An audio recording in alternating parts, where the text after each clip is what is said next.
Assalamualaikum warahmatullahi wabarakatuh.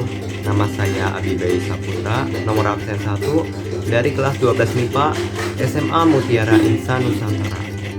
Di video ini saya akan membahas tentang kasus pelanggaran hak warga negara dan pengingkaran kewajiban warga negara.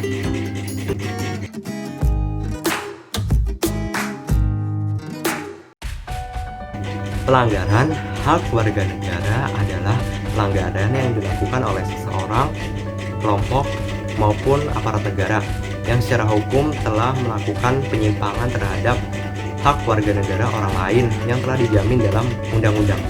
Contohnya adalah kasus putus sekolah di Indonesia yang sudah tinggi. Sedangkan pengingkaran kewajiban warga negara adalah kewajiban yang telah diberikan oleh seseorang, namun seseorang itu tidak melakukan kewajiban yang semestinya sudah diamanatkan dalam undang-undang. Contohnya yaitu kasus tidak membayar pajak. Kasus pelanggaran hak warga negara. Contoh kasusnya yaitu kasus putus sekolah anak yang cukup tinggi di Indonesia, seperti yang ada di berita ini. Nah, untuk kasus putus sekolah anak yang cukup tinggi ini sering terjadi di desa-desa yang terpencil yang masih belum terjangkau oleh bantuan pemerintah. Nah, untuk faktor sendiri ini mempunyai beberapa faktor, yaitu faktor ekonomi, faktor niat, dan lain sebagainya. Untuk faktor ekonomi sendiri, masyarakat masih belum mampu untuk membiayai anaknya sekolah dan membiayai perlengkapan untuk sekolah dikarenakan kesulitan ekonomi. Sehingga untuk mencukupi kehidupannya sehari-hari, anak pun harus membantu orang tuanya untuk mencari nafkah. Untuk faktor niat tersendiri, anak-anak masih belum sadar akan pentingnya bersekolah. Nah, bersekolah ini bertujuan untuk membangun perekonomian dan meningkatkan kualitas sumber daya manusia di Indonesia. Kasus putus sekolah di Indonesia yang cukup tinggi ini sudah menyimpang dari amanat pasal 31 ayat 1 dan 2 UUD 1945. Ayat 1 berbunyi, setiap warga negara berhak mendapatkan pendidikan. Ayat 2 berbunyi, setiap warga negara wajib mengikuti pendidikan dasar dan pemerintah wajib membiayainya. Upaya pencegahan kasus putus sekolah anak yang cukup tinggi di Indonesia yaitu yang pertama, bantuan subsidi pemerintah. Ini dapat meringankan biaya orang tua untuk menyekolahkan anaknya.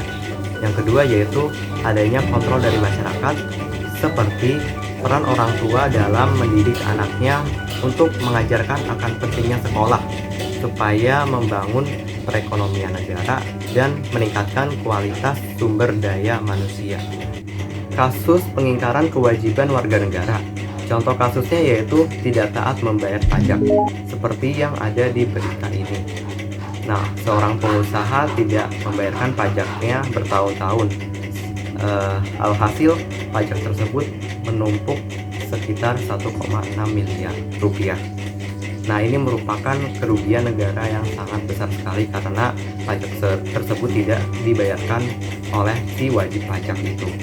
Nah, untuk menyelesaikan masalah ini, badan hukum yang terkait dengan pajak memberikan solusi yaitu membayar pajaknya atau masuk penjara.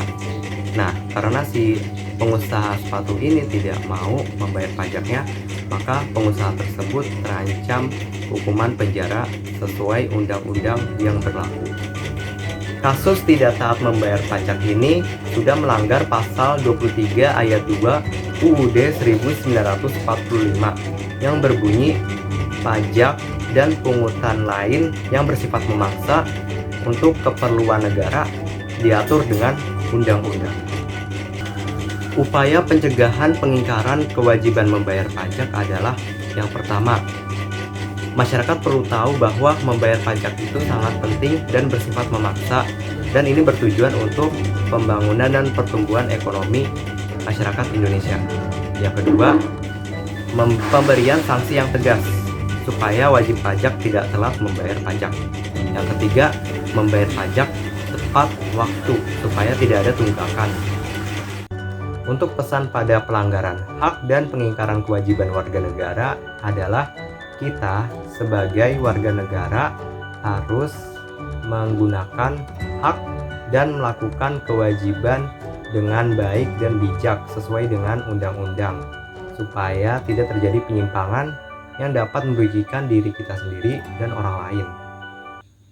Terima kasih sudah menonton video ini. Semoga apa yang sudah kita pelajari tadi bermanfaat bagi kita semua. Amin. Kurang lebihnya mohon maaf. Assalamualaikum warahmatullahi wabarakatuh. Sampai jumpa.